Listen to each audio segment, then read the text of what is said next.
일단 저는 경남과학고등학교의 김인우입니다. 저희는 근력 보조용 스마트 소재 외부 골격 글러브 개발에 대해 연구를 진행한 원건이 김인우, 정권, 하태환, 김민준입니다.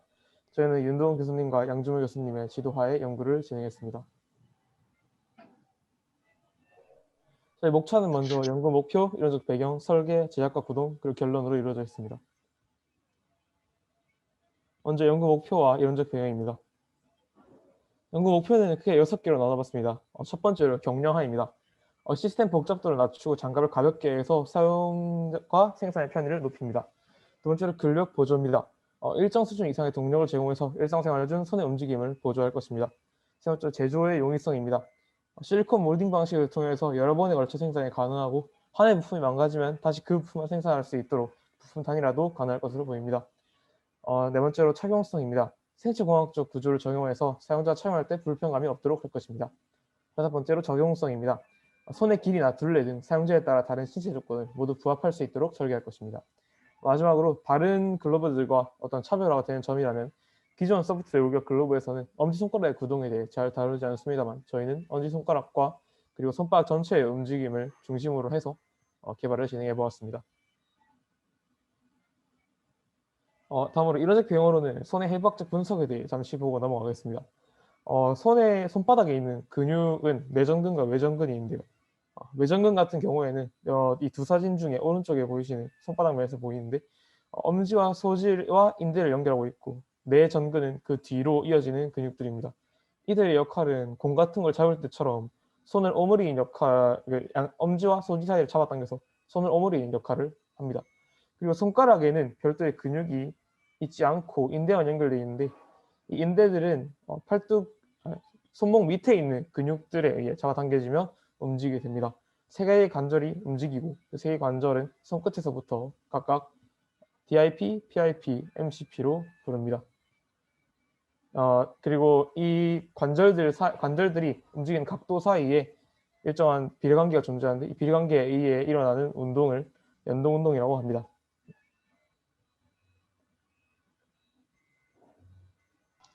전남과학고등학교 정권입니다. 이어서 저희가 이 글러브를 어떻게 설계했는지에 대해 말씀드리도록 하겠습니다. 우선 이것이 저희의 전체적인 글러브의 모습인데요. 완성한 글러브의 모습이고 이제 이를 저희가 어떻게 설계하고 제작했는지에 대해서 말씀드리도록 하겠습니다. 이것이 저희의 아이디어를 모아 설계한 글러브의 전체 스케치입니다. 이 스케치에 어떤 디자인이 담겨 있는지 말씀드리자면 먼저 손가락 표면에 패턴을 추가하여 손가락을 굽히고 핌에 있어 실리콘 골무의 길이 차이가 발생하지 않도록 하였습니다. 여기서 실리콘 골무라 하면 저희가 손가락 끝에 끼우는 실리콘 모양의 그 실리콘 파트를 말합니다. 그리고 다음으로 손등과 손가락을 연결할 때 여러 개의 홈을 사용하여 손가락 길이에 따라 글러브 길이를 조절할 수 있도록 했고요. 손가락 끝과 첫 마디에 와이어 통로를 두어 와이어가 뜨지 않고 손가락을 제어할 수 있도록 했습니다. 엄지는 T자형 구조의 와이어 패치를 활용하여 움직일 수 있게 하고 손목에 와이어 고정대를 설치하여 와이어를 정렬할 수 있게 해서 와이어 간의 직접적인 접촉을 막았습니다. 저희의 글러브의 설계는 대한국민손치수라는 사이트에서 각 부분별 평균 길이를 사용했습니다. 실리콘을 말아서 착용하는 방식이고 홈으로 길이 조절이 가능하기 때문에 크기 조절이 어렵지 않다고 판단되어 평균 길이를 사용하기로 결정했습니다. 손 길이, 손 둘레, 손가락 길이 등 여러 치수들을 사용했는데요. 실리콘을 말아서 착용하는 방식을 채택이기 때문에 손가락의 둘레와 손끝 가로 길이에 조금 더 집중하여 설계했습니다. 조금 더 세부적으로 각 부분 설계에 대해 알아보도록 하겠습니다. 먼저 저희가 말한 T자 구조는 엄지손가락을 손바닥 안쪽으로 당기는 움직임을 구현하기 위해 구상했습니다. 5개의 손가락이 가로줄로 연결되어 있고 손가락을 당기는 줄들과 접촉하지 않도록 직교하는 2개의 통로 부품을 이용하여 손바닥에 부착하고 이것으로 와이어를 중계하게 하였습니다. 그리고 이 가로줄이 당겨지면 손바닥이 모아지면서 엄지를 안쪽으로 움직이게 했습니다. 그립의 크기 또는 너비를 조절할 때 주로 엄지를 많이 사용하기 때문에 엄지를 안쪽으로 움직이는 동작을 구현할 수 있다면 다양한 크기와 모양의 물체를 잡는 것이 가능할 것이라 판단하여 이렇게 설계했습니다. 가로줄 중간에는 손목으로 향하는 줄이 존재하여 이들이 하나의 액추에이터 유닛으로 제어할 수 있게 하였습니다. 이렇게 글러브의 구성이 끝나고 구체적인 치수가 정해져서 준비가 된 후 저희는 본격적으로 오토캐드 인벤터 프로그램을 활용해 디자인을 하기 시작했습니다. 우선 적용성을 높이기 위해 저희는 저희 글러브 디자인을 여러 개로 분할해서 파츠별로 만들게 되었습니다. 첫 번째로 저희 글러브와 다른 장갑들과 차별점을 가지게 되는 엄지입니다. 이 엄지는 외형적인 측면에서 보았을 때 다른 내전가락과는 확연한 차이가 있습니다. 그래서 이런 엄지를 위해서는 따로 디자인을 진행했어야 되는데 한 바퀴를 말아 고정을 끼우는 방식을 사용합니다. 해당하는 조립 과정들은 조금 이따가 좀 더 자세히 설명드릴 것 같습니다. 우선 간단히 기능적으로 봤을 때는 다른 손가락과 같이 굽혔을 때 늘어나는 면을 위해 구멍을 패턴으로 뚫어주게 되고 홈을 이용하여 고정하는 방식을 채택하였습니다.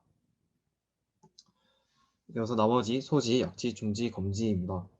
이 네 손가락은 서로 굉장히 유사한 형태를 띠고 있어 글러브의 디자인에서도 비슷한 외형에서 길이를 고려해서 제작되었습니다. 양옆과 끝을 말아서 사용하게 될 것입니다. 그리고 이 손가락들에 이어져 있는 손바닥입니다. 손바닥은 크게 두 가지 역할을 해주게 됩니다. 첫 번째는 초기 디자인에서 설명드렸던 T자형 구조를 통해서 엄지를 제어하는 역할입니다.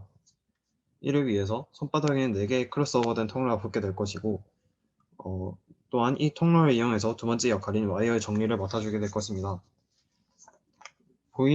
보시는 그림에서 구멍은 서로 손등과 손바닥을 실로 연결해줘서 고정하게 될 것입니다. 그리고 벨크로를 이용해서 옆면까지 고정하게 되면 손바닥이 완성될 것입니다. 마지막으로 손목입니다. 손목 밴드의 역할은 와이어의 정리입니다. 와이어가 꼬이지 않고 액추에이터까지 연결되도록 하기 위해서는 구멍을 뚫고 관을 삽입하였고 다른 부위와 달리 손에 꼽는 형태가 아니라 착용하는 형태이기 때문에 구멍을 통해 손목시계처럼 길이가 조절되도록 제작을 하였습니다. 전북과학고등학교 김민준입니다. 다음으로 글러브 제작에 대해서 설명하도록 하겠습니다.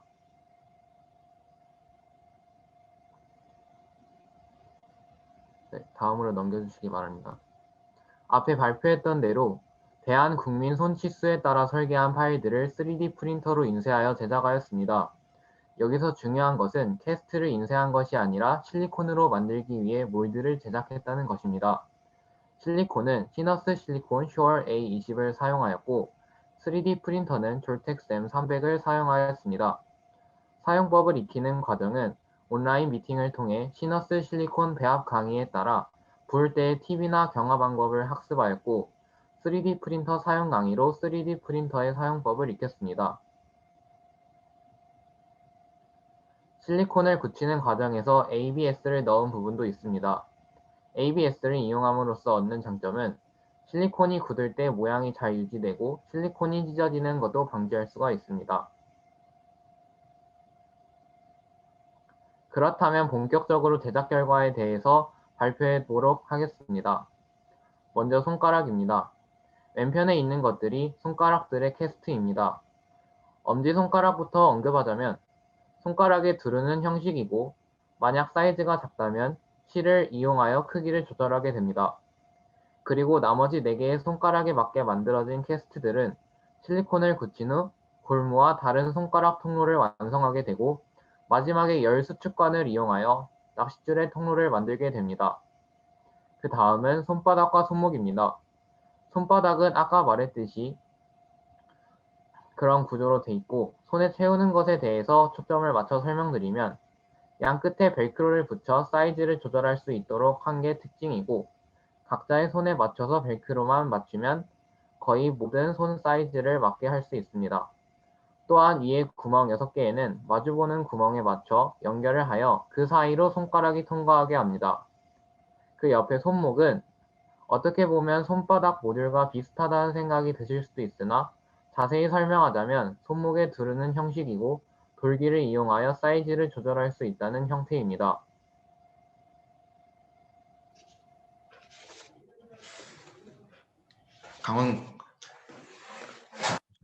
강원과학고등학교 하태원입니다. 다음으로는 이렇게 만든 글러브의 파츠들을 조립하는 과정 및 그 과정에서 발견한 저희 글러브의 문제점들에 대하여 발표하겠습니다. 먼저 엄지를 제외한 나머지 손가락 파츠입니다. 왼쪽 사진에 있는 파츠를 손가락에 감싸기 위해서는 윗부분을 오른쪽 사진처럼 볼무로 이렇게 제작을 한 뒤 그 아래에 튀어나온 이 사다리 꼴줄도 굽혀서 손가락을 감싸게 해야 합니다. 이때 실리콘의 두께와 손끝 부분이 너무 커서 손가락을 움직일 때 불편함이 생기거나 고정이 제대로 안 되는 문제가 발생했습니다. 그래서 두께를 2mm로 조정한 다음 골무 부분의 크기를 조정하여 이 문제를 해결하려고 합니다. 다음으로는 엄지손가락 파츠입니다. 이 파츠도 다른 손가락 파츠와 비슷한 방법으로 손가락을 감싸서 조립합니다. 그러나 이 엄지 파츠는 실리콘의 두께를 고려하지 못하여 둘레가 너무 짧게 제작이 되었습니다. 그래서 퀘스트 너비를 확장하고 골무의 두께를 조절할 수 있는 아니면 새로운 결합 방식을 보완하여서 이 문제를 해결하려고 합니다.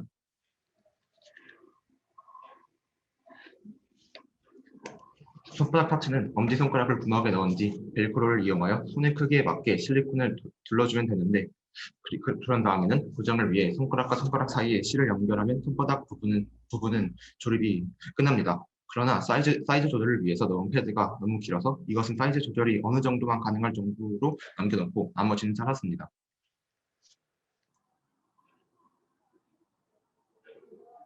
마지막으로는 손목 파츠입니다. 여기서는 돌기를 이용하여 손목의 크기에 맞게 둘러주면 되는데 실리콘을 몰드에 부어서 제작하는 방식이다 보니 돌기가 제대로 만들어지지 않았습니다. 그래서 볼트로 이 역할을 대체하여서 이 문제를 해결했습니다. 이 슬라이드에서 왼쪽에 보이는 사진은 와이어와 통로를 모두 연결시킨 모습이고 이것을 손에다가 부착한 뒤 구동을 시켜보면 이렇게 슬라이드에 이 다음 그림에 있는 것 같은 방식으로 구동을 하게 됩니다. 그리고 이것이 그 글러브를 전체적으로 썼을 때의 그 모습입니다. 또 여기서 구동을 할 때 손가락 파츠는 이러한 방식으로 모터를 이용하여서 와이어를 당기는 힘의 세기를 키워주면 손을 굽혀서 물건을 집을 수 있게 됩니다. 그러나 이렇게 구동을 해봤을 때 몇몇 문제점들을 발견했습니다. 아까 말한 대로 엄지손가락 파츠의 둘레가 너무 작아서 착용이 좀 불편했으며 또한 검지 파츠는 착용까지는 가능했지만 두께가 두꺼워서 구동 중 다른 손가락들과 달리 와이어가 뜯어지는 문제가 발생했습니다. 이를 통해 저희는 실리콘의 두께 조절 및 구조적 수정이 필요함을 느꼈습니다.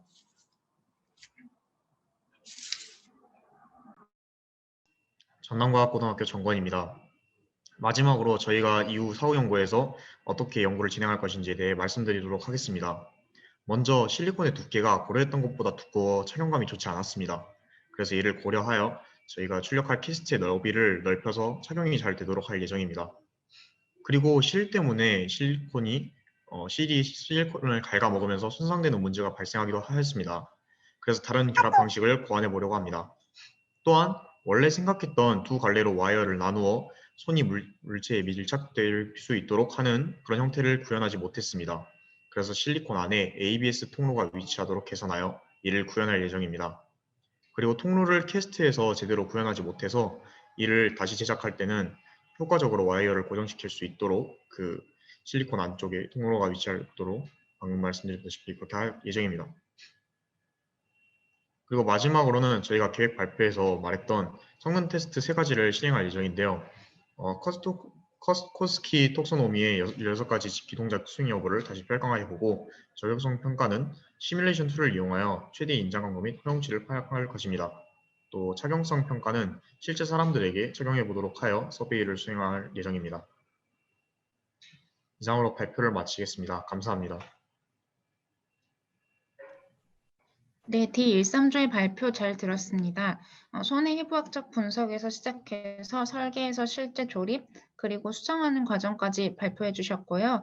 연구 개선점을 사후 연구 계획에 반영할 예정이라고도 말씀해 주셨습니다. 혹시 D130조의 발표에 대해 궁금한 점이 있으시면 마이크를 켜시고 말씀해 주세요.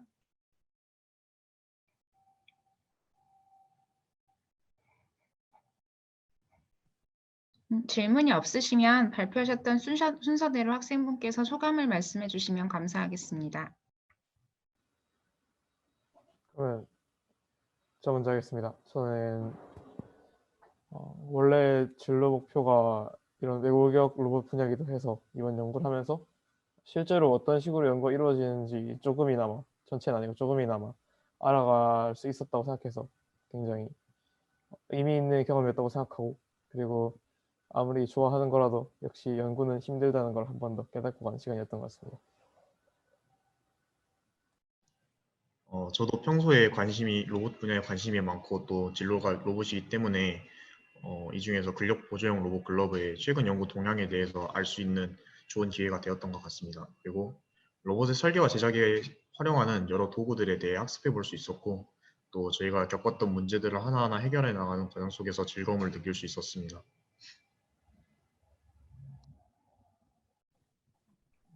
아까 발표할 때 까먹고 말씀 안 드렸는데 경북과거의 문건희입니다. 이번 연구에 참여하게 되면서 굉장히 많은 것들을 배우게 되었고, 특히 이제 디자인 분야나 이런 쪽으로도 많이 알게 되어서 굉장히 새롭고 너무 즐겁게 참여했던 것 같습니다. 감사합니다.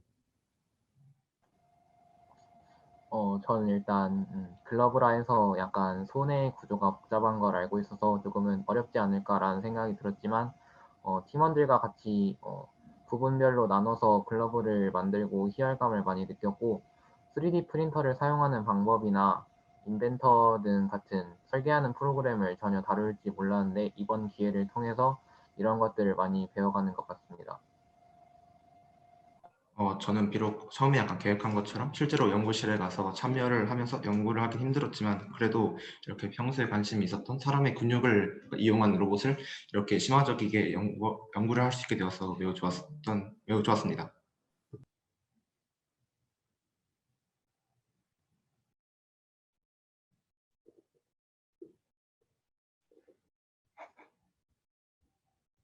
말씀 감사합니다. D13조의 모든 팀원님들 전부 말씀해 주셨나요?